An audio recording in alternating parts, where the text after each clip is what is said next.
Hello friends, this video on States of Matter Part 8 is brought to you by examfear.com. No more fear from exam. Before watching the video, please make sure that you have watched Part 1 to Part 7. We'll start with Charles' law. It states that Charles' law is nothing but experimental gas law, which describes how the gas expands when heated. So we all know that gas expands when you heat the gas. We'll explain also why it does. Charles' law is nothing but a law, a gas law, experimental gas law based on experiment, which describes how the gas behaves or expands when heated. It was found experimentally that for a fixed mass of gas, if my mass is fixed at constant pressure is constant, the volume of the gas increases with increase in temperature and decrease on decrease in temperature. So if I have the hot air balloon works in the same principle. The pressure is constant. You put some heater here. It heats up the air and it expands. Also, it is observed that for each degree rise in temperature, the volume of a gas increased by this the initial volume of gas at 0 degrees Celsius. That is, the volume at any temperature T will be nothing but volume at 0 degrees Celsius, 0 degrees Celsius actually, plus it increased with by this of the original volume. So original volume was, let's suppose again, V0 into T by 273.15, and all these temperature is where I write T is in degree Celsius. So my this temperature is in degree Celsius. So this is what was observed experimentally, that my initial, this is my temperature volume at 0 degrees Celsius, right, at 0 degrees Celsius, V0. And if you start, or please note here always you have to start with 0 degrees Celsius. So at 0 degrees Celsius, if you have some volume and then you increase the temperature by T, the net volume will be the V0 plus V0 into T by 273.15. This is something which was observed experimentally. We can also write this as nothing but V0 by 273.15 plus T by 273.15. Correct? So I can write this as Vt is equal to V0, or Vt by V0 is equal to 273.15 plus T by 273.15 plus 0 degrees Celsius, right? T0, right? T0 here, that is 0 degrees Celsius. So if you see with this, the relation, I can see that this T is in degrees Celsius, but I am looking for a term called T plus 273.15.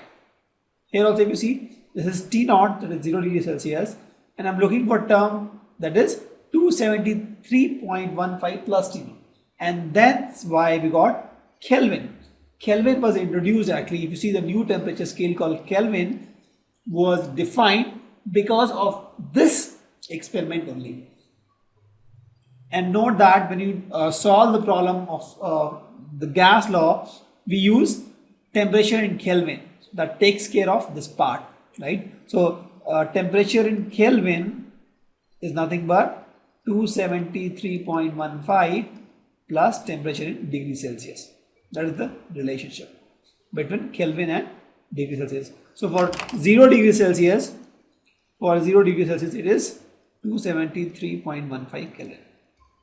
For 1 degree Celsius, it will be 274.15 Kelvin, like that. Correct? So that's how this Kelvin came into picture. Correct? So what we have seen is Vt by V0 is, and if you see here, I'll mark this as my T by T0 in Kelvin, both in Kelvin. Correct? Because something in degree Celsius, this is in degree Celsius, this is also degree Celsius, you add 273.5, it becomes in Kelvin, and that's what this relation says, that V1 by V2 is nothing but T1 by T2. Correct? So this is what Charles' law is all about. There's a logical explanation also to Charles' law. So the Charles' law says that V1 by T1 is equal to V2 by T, where my pressure is constant and mass is constant. So I take one balloon here, let's suppose, right, and it has all these molecules and they are heating the balloons like this,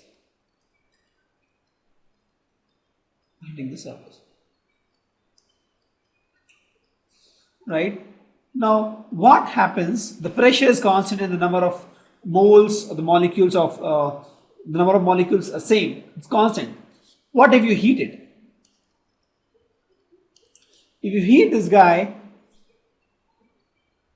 all these molecules inside this will start moving around with a higher velocity. Correct? That's all we talk about the thermal energy.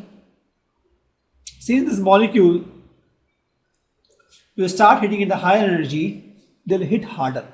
They'll hit harder, right? And this will expand the balloon. Correct? Because since you have heated this, these molecules are hitting the surface at the higher velocity and will expand the balloon. You can do one lab also in this, very easy lab. You take a balloon, you fill this with air, you measure the volume of this. What you can do is you have a measuring tape in the house. You must be having in the measuring tape, right, like that. Use this to measure the diameter of this balloon. Put this in the fridge for, let's say, 2 hours. Take out the balloon.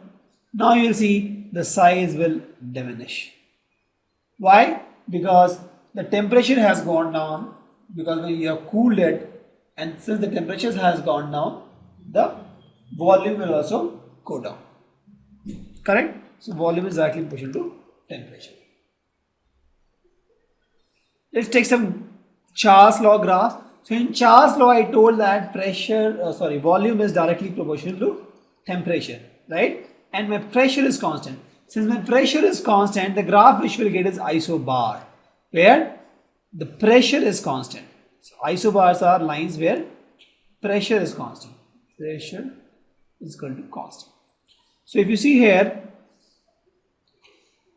I have drawn this graphs for different pressure P1, P2, P3, P4, where my volume and temperature is in this fashion, right?